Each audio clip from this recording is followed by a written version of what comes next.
अस्सलाम वालेकुम। आज का हमारा टॉपिक है एमएमए वेल्डिंग का। वेल्डिंग के आज हम प्रोसेस में से पहला प्रोसेस शुरू करने जा रहे हैं।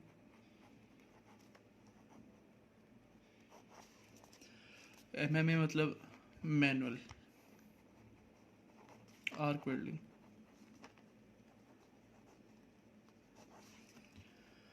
अब दो तरह के प्रोसेस होते हैं वेल्डिंग करने के, एक मैनुअल और दूसरे ऑटोमेटिक।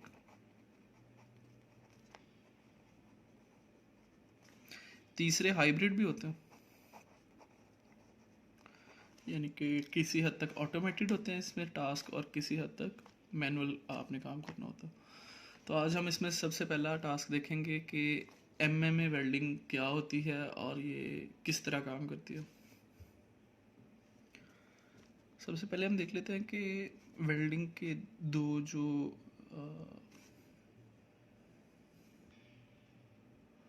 रूल्स होते हैं जिस पे वेल्डिंग काम करती है, वो कौन से होते हैं। पहला होता है प्रेशर वेल्डिंग, यानी कि आप किसी चीज़ को हीट किए बगैर उस दो मटेरियल्स को आपस में प्रेस करते हैं जिसकी वजह से वो आपस में जुड़ जाते हैं। और दूसरी होती है फ्यूजन वेल्डिंग। फ्यूजन में और इसमें ये फ़र्क है कि इसमें मटेरियल पिघलता नहीं है, वो बस आपस में फ्यूज़ नहीं होता, यानी कि पिघल के एक दूसरे के अंदर जुड़ते नहीं हैं दो मटेरियल्स। इसमें मेल्टिंग होती है, मटेरियल को पिघलाया जाता है दो मटेरियल्स को, और वो पिघल के एक दूसरे के अंदर फ्यूज़ हो जाते हैं, जुड़ जाते हैं। अब हम जो एमएम में पढ़ने लगे हैं वो फ्यूजन वेल्डिंग है। इसमें दो मटेरियल्स पिघलेंगे और आपस में जुड़ेंगे। एमएम में जो वेल्डिंग है ये किस मटेरियल के लिए यूज़ की जाती है, ये स्टील्स के लिए मोस्टली यूज़ की जाती है। और वो स्टील्स जो 3 मिलीमीटर से ऑलमोस्ट 25 मिलीमीटर या इवन 40 तक भी कर लेते हैं, 40 मिलीमीटर तक उनकी थिकनेस हो स्टील्स में, तो वो मटेरियल्स प्रेफर किए जाते हैं कि वो एमएमए वेल्डिंग से वेल्ड किए जाए। एमएमए का प्रोसेस चलता कैसे। सबसे पहले एक आर्क क्रिएट किया जाता है, इनिशियल आर्क क्रिएट करेंगे आप। ये किस चीज़ से करते हैं, इलेक्ट्रिक डिस्चार्ज से ये क्रिएट होगा।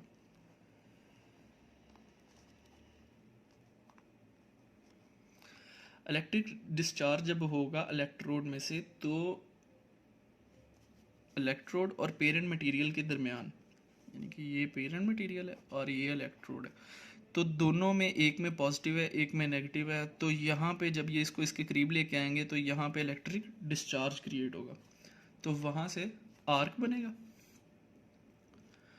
और जो आर्क है वो स्पार्क बनाएगा, वो वहाँ पे एक चिंगारी लगाएगा आग की, ठीक है। और उसके फिर नतीजे में, यानी कि जब स्पार्क बनेगा तो वो स्पार्क के नतीजे में जो गैस होगी, गैस यूज़ हो रही होती है इसमें। एमएमए वेल्डिंग में जो आपके इलेक्ट्रोड के ऊपर जो देसी आपने देखा होगा जो वेल्डिंग कर रहे होते हैं, मसाला बोलते हैं उसको, तो वो जो, और सही टर्मिनोलॉजी में उसको फ्लक्स बोलते हैं। तो फ्लक्स का काम ये होता है कि आपकी जो वेल्डिंग है उसके गिर्द गैस प्रोवाइड करे, गैस बनाए, तो वो गैस जो होगी वो आयनाइज हो जाएगी।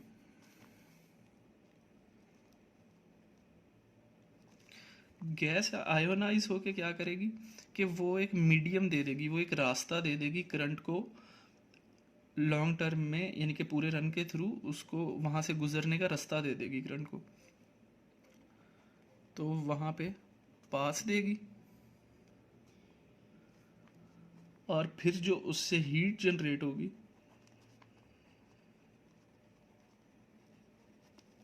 उससे आपकी वेल्डिंग परफॉर्म होगी।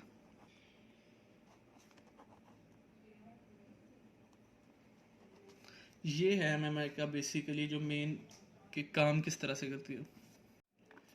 इससे नेक्स्ट हम देखेंगे कि हीट इनपुट क्या चीज़ होती है।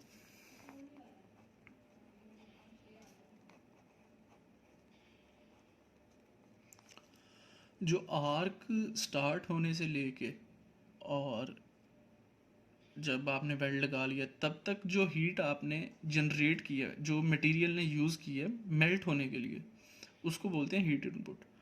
कि मटेरियल ने कितनी हीट यूज़ की है मेल्ट होके फ्यूज़ होने के लिए। उसको कैलकुलेट कैसे करते हैं कि आर्क एनर्जी का फॉर्मूला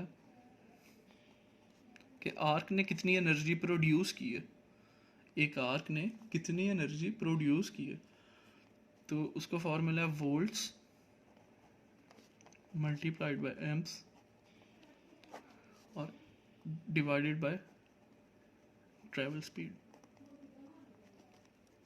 ट्रैवल स्पीड हम काउंट करेंगे मिलीमीटर पर सेकंड मल्टीप्लाइड बाय 100।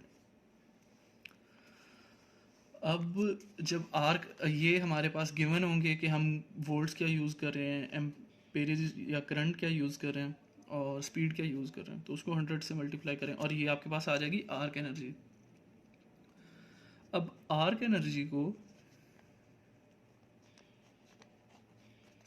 मल्टीप्लाई करना है फैक्टर के साथ, थर्मल एफिशिएंसी फैक्टर।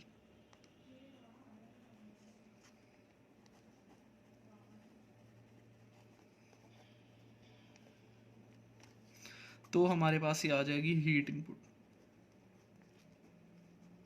ये हमारे पास हीट इनपुट कैलकुलेट हो जाएगी इस फार्मूला से, arc energy multiplied by thermal efficiency factor. अब ये थर्मल एफिशिएंसी फैक्टर क्या है, ये हर प्रोसेस के लिए एक पहले से ही यानी कि डिसाइडेड है। तो वो ये स्क्रीन पर आपके शो हो रहा है, तो देख लें ये हर प्रोसेस का अलहदा पहले से ही डिसाइडेड होता है। इससे आप मल्टीप्लाई करें तो आपके पास हीट इनपुट आ जाती है। अब इसमें वेरिएबल पैरामीटर्स कौन से होते हैं,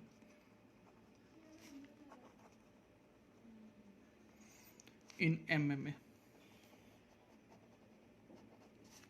फर्स्ट है वोल्टेज, वोल्टेज वेरी कर सकती है। सेकंड है करंट एंड थर्ड है पोलैरिटी। अगर वोल्टेज जो वेरी करेंगे, अगर वोल्टेज वेरी करते हैं तो वो आर्क लेंथ को डिस्टर्ब करते हैं। अगर वोल्टेज कम या ज़्यादा करेंगे तो जितने ज़्यादा करेंगे उतनी आर्क लेंथ ज़्यादा होगी, जितने वोल्टेज कम करेंगे उतनी आर्क लेंथ कम होगी। करंट, करंट जितना ज़्यादा होगा उतनी ही डेप्थ या पेनिट्रेशन पेनिट्रेशन ज़्यादा होगी। जितना करंट ज़्यादा होगा उतना ही डीप आपका वेल्ड लगेगा, और जितना करंट कम होगा उतनी ही आपकी पेनिट्रेशन कम होगी। यहाँ पे हम पोलैरिटी देखेंगे कि पोलैरिटी होती क्या। पोलैरिटी फ़िलहाल बेसिकली ये देख लें कि एट द कोर ये है कि आपका जो करंट है, जो हीट इनपुट है सॉरी, आपकी जो आर्क एनर्जी है वो इलेक्ट्रोड के ऊपर फोकस हो रही है या फिर वो बेस मेटल के ऊपर फोकस हो रही है। ये एट द कोर चीज़ है कि पोलैरिटी होती क्या। तो ये हम आगे जब बाकी प्रोसेसेस पढ़ेंगे तो उसमें देखेंगे कि कौन सी पोलैरिटी कौन से प्रोसेस के लिए यूज़ की जाती है। और इस टॉपिक में हमारा इस चैप्टर में फाइनल टॉपिक ये है कि पावर सोर्स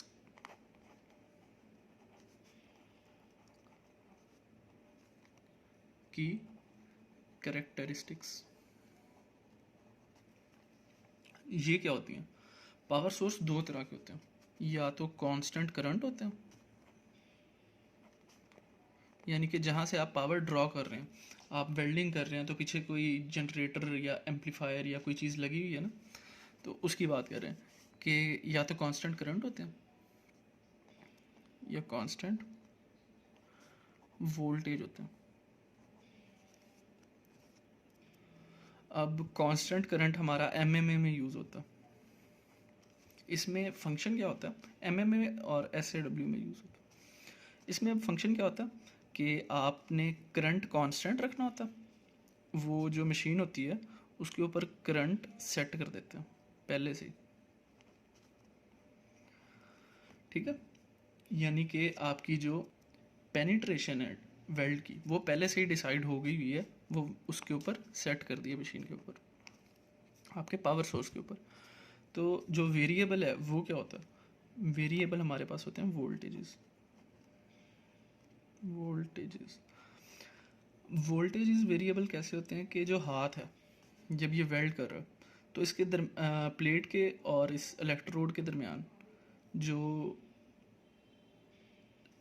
डिस्टेंस है वो हमारा आर्क लेंथ है। जब हाथ से ऐसे वेल्ड लगा रहे हैं तो जाहिर है वो थोड़ा सा हिलेगा, हाथ हाथ थोड़ा बहुत ऊपर नीचे होगा, नेचुरल है वो।